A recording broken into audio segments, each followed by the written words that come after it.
There are a few things in customer success that just feel wrong. A customer logs in every day.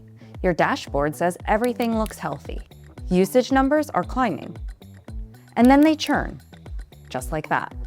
No warning, no drama, just a quiet cancellation email and a confused CSM wondering, what the just happened? I'm going to level with you and share a pretty uncomfortable truth. Most CS teams are measuring the wrong things. Logins, feature clicks, daily active users. Sure, those metrics look impressive enough in a report, but they don't actually tell you whether your customers are getting real value. Hi, I'm Lori, and I'm Head of Education and Value Delivery at Customer Success Collective. And in this video, I'm going to break down the signals that actually matter, the ones the best customer success teams focus on to reduce churn and drive real growth. Because once you start measuring the right things, I promise you, retention stops feeling like a mystery. Don't believe me? All right, keep watching then. The first thing great CS teams focus on is outcomes, not activity. In other words, what did the customer actually achieve with your product? Did they save time? Did they close more deals? Did they launch their first campaign? Did they automate a painful workflow? Customers don't renew software because they have used it.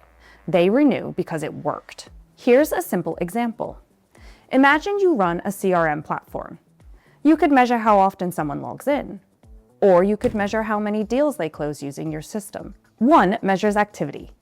The other measures success, and success is what retains customers. When teams shift their focus to outcomes instead of activity, they suddenly start seeing the real story behind their customer relationships. Spot early warning signs before churn happens. Another common mistake is waiting too long to react. Churn almost never happens overnight. It usually starts with small signals. Usage drops a little. Emails go unanswered. Key features stop getting used. Maybe the customer stops attending QBRs or onboarding sessions. None of these things feel especially urgent on their own, but together, these little signals matter and paint a pretty clear picture. Great customer success teams learn to watch for these patterns early. Instead of reacting when a customer cancels, they step in months earlier and help the customer get back on track. Sometimes a single proactive conversation can completely change the trajectory of a customer relationship. Show customers the value they're getting. Here's something that surprises a lot of teams. Many customers are actually getting value from your product. They just don't realize it. Therefore, it's a CSM's job to enlighten them. And you really want to be on this because when customers don't see the value, they start questioning the cost of your product. That's why one of the most powerful things a CS team can do is make the value visible. If your platform saves teams time, show them how many hours they've saved. If it helps generate revenue, show them the pipeline created through your product. If it improves efficiency, highlight the workflows they've automated. Once customers can clearly see the impact your product is having on their business, the conversation changes. It stops being, okay, so do we still need this? And becomes, all right, so our budget is being cut, but we cannot make do without this tool. Whatever happens, this tool has to stay. Turn customer success into a growth engine. When you get these pieces right, something interesting happens. Customer success stops being reactive to churn. Yes, in principle, customer success is innately proactive, but in reality, many teams are stuck in the firefighting cycle. Now your team starts driving growth.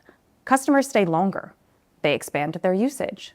They adopt more features, and they start recommending your product to others. That's why modern companies no longer see customer success as just support. It's a revenue function. Because the teams closest to the customer are often the ones best positioned to unlock new opportunities. All right, let's bring it all together. If you want to improve retention and reduce churn, remember these three things.